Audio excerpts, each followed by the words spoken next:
Labas vakaras, aš Marius Germanas ir šio vakaro tema yra laikas gydo.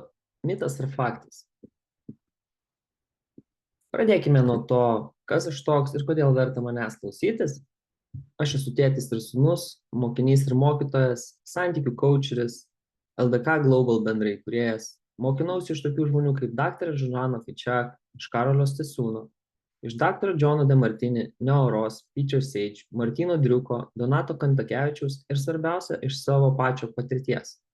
Tai, kad dalinuosi čia, yra patikrinta manęs ir mano klientų. Tai nereiškia, kad negali būti kitaip, tačiau tai yra mano perspektyva, per kurią aš žvelgiu į pasaulį ir rekomenduoju šiandien pasižiūrėti, kviečiu jūs šiandien pasižiūrėti per mano perspektyvą į laikas gydo pasakymą, patarimą.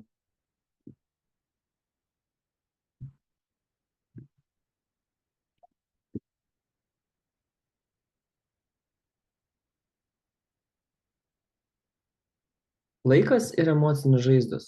Kokie dažniausi variantai? Paimkime skyrybas kaip pavyzdį. Laikas gali kraujuojančią žaizdą užkloti dulkėmis ir atrodys, kad jau nebeskauda. Iki to momento, kol kitas žmogus norės ten prisiliesti, kas vėl mus grąžins prie noro skirtis, nes bijome to skausmo, kurį esame paslėpę po dulkių sluoksniu. B variantas. Laiką galime panaudoti gilindamiesi į save, į savo ribojančius įsitikinimus ir juos integruodami. Tai išlaisvina mus elgtis kitaip, o tai veda prie naujų rezultatų, naujų patirčių ir kokybiškesnių santykių, kokybiškesnio, kitokio gyvenimo negu iki šiol. Tai reiškia, kad mes suvokiame, koks mūsų elgesys privedė prie skyrybų, kur tas elgesys kylo ir kaip dabar norime elgtis tam, kad gautume naujus rezultatus. Per laiką leidžiame savo patirti gyvenimą ir taip sukaupiame išmintį, patirtį, gebėjimus, matyti gyvenimą plačiau, negu matėme iki šiol. Tuo pačiu tampame laisvi nuo to fakto, nuo to skausmo, situacijos pačios, kurį matėme per skausmo prizmę, mes galime pamatyti, kaip tai mums padėjo užaugti kaip žmonėms, kaip tai įtakojo mūsų gyvenimą iš gerosios pusės, nes krizėje visuomet slypi lygiai tokio pačio dydžio dovana. Tiesiog klausimas yra, ar mums užteks drąsos, jėgos, ištvermės tą dovaną išpakuoti. Skyrybos, ligos ar bankrotas yra lygiai tokios pačios krizės. Tiesiog yra žmonės, kurie pasižiūri į tai kaip į iššūkį, kaip dar vieną laiptelį aukščiau, o kai kuriuos žmonės šitos problemos sužlugdo iki galo.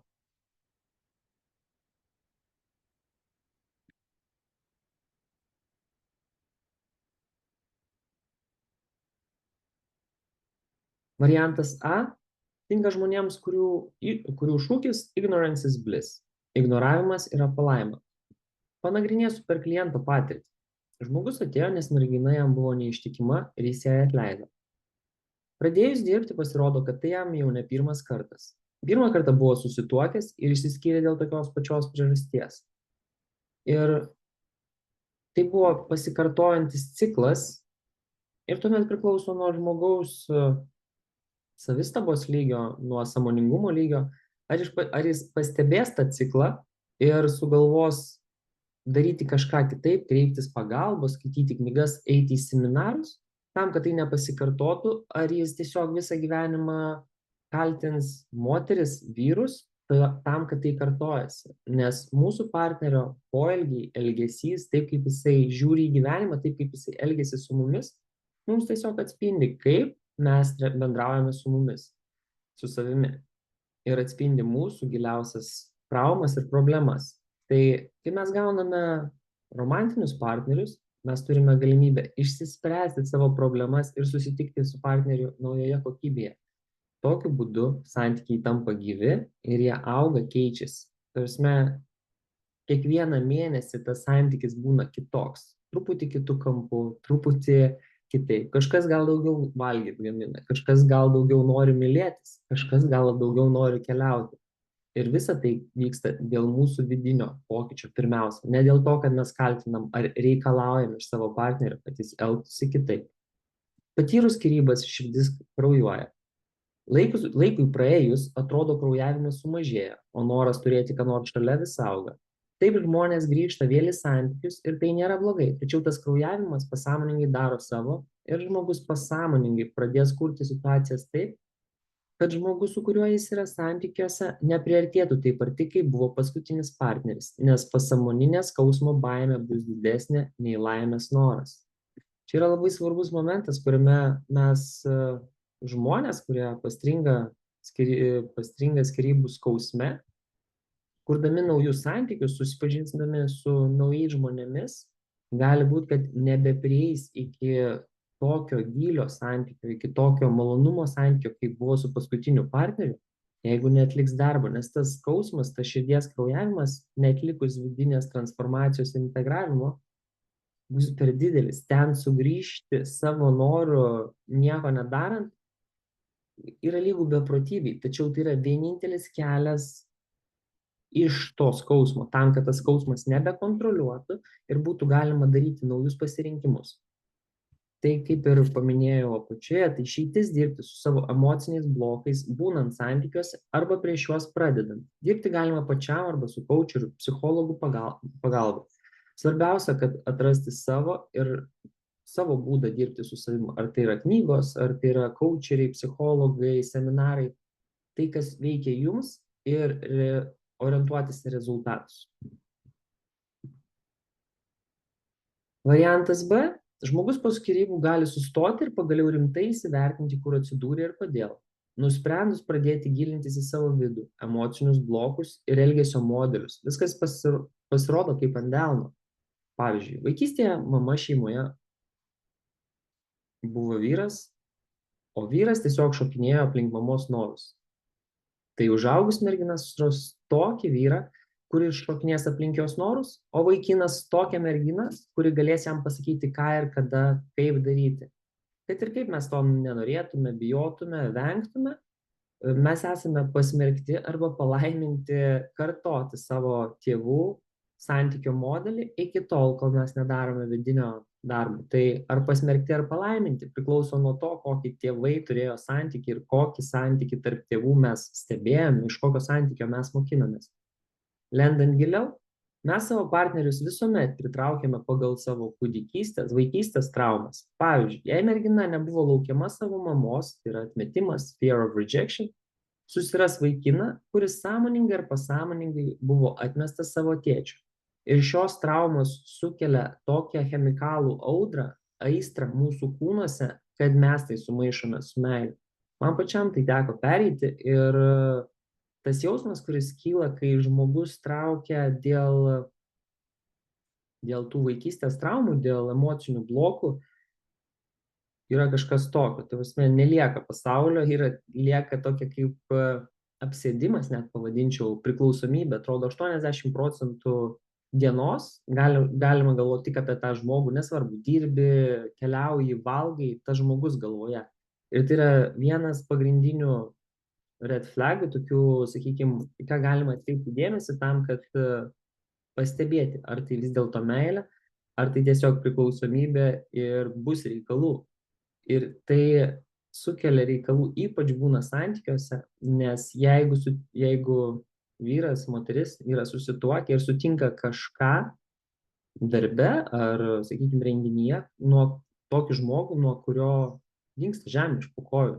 Tam jausmui pasipriešinti yra kažkas tokio. Ir reikia labai rimto darbo su savimi tam, kad tai neužvaldytų. Variantas C. Žmogus pakeičia savo perspektyvą į gyvenimą ir tai leidžia jam į senus dalykus pažiūrėti iš naujo. Pavyzdžiui, iki skyrybų galvojo, neištikimybė yra nuodėmė. Po skyrybų galvojo, kad viskas vyksta pagal planą iš anksčiau. Iki skyrybų galvojo, kad būti su daugiau nei viena moterimi yra neįmanoma ir moteris su tuo nesutiktų, o po skyrybų leidžia savo tai patirti ir suvokia, kad gali būti visai. Taip žmogaus gyvenimo pasirinkimų spektras plečiasi ir jis gali daryti naujus pasirinkimus senose situacijose, o tai veda prie naujų patirčių, naujų rezultatų ir leidžia pamatyti, kad ką jis pradžioje laikė prakeiksmu, tai yra skyrybas, šties buvo geriausia dovana gyvenime. Tačiau net suvokus tai visiškai kraujavimo sustabdyti nepavyks, nes tam reikės, kad žmogus sugrįžtų į tą jausmą, į tą skausmą tą pyktį, baimę ir neapykantą ir ten pamatytų, kodėl jam tai buvo naudinga. Tai dirbti su santykiais ir su tokiais skausmais kaip skyrybos ar kitos problemos visuomet yra geriausia santykė. Tuomet, kai tai vyksta, su tuo žmogumi, su kuriuo vyksta, nes pakeitus žmogų, veidą, kūną, tą problemą mes gausime su sekančiu žmogumi ir jeigu netikite manim, būtinai tai išbandykite savo gyvenime ir tuomet galėsite įsitikinti, kaip gražiai veikia mūsų visata. Verdiktas. Laikas gydo yra mitas, nes nieko nedarant turėsime tą pačią problemą ir ta problema įtakos mūsų gyvenimą labai plačiai ir labai skirtingose sferose. Skyrybos padaro įtaką ir tame, kad nematome galimybių versle, nematome galimybių karjeroje, nes tas patirtas skausmas mus natūraliai blokuoja matyti daugiau, negu reikia tam, kad išgyventume. Nes kažkas daugiau negu išgyvenimas gali būti susijęs su skausmu. Žinoma, tai nėra visiems taikoma. Kai kurie žmonės tą skausmą paverčia į didžiausius savo pasiekimus, pastato didžiausias imperijas vien tik tam, kad nereikėtų pasižiūrėti į tą skausmą. Tačiau tas imperijų statymas ir pilies apsistatymas aplink save ne visuomet atneša laimę. Laikas gydo ir praeis patarimai tinka su fiziniam žaizdom, kurias su meile ir rūpesčiu prižiūrime. Širdies kraujavimo laikas negydo, jis tik apriboja mūsų galimybės rinktis gyvenimą ir matyti galimybės dėl naujos sukurtos baimės. Ir pabaigai čia yra mano kontaktai, kuriais pasidalinsiu video apačioje arba komentaruose, priklausomai nuo to, kur žiūrite šį video. Dėkoju Jums ir gražaus vakaro. Iki.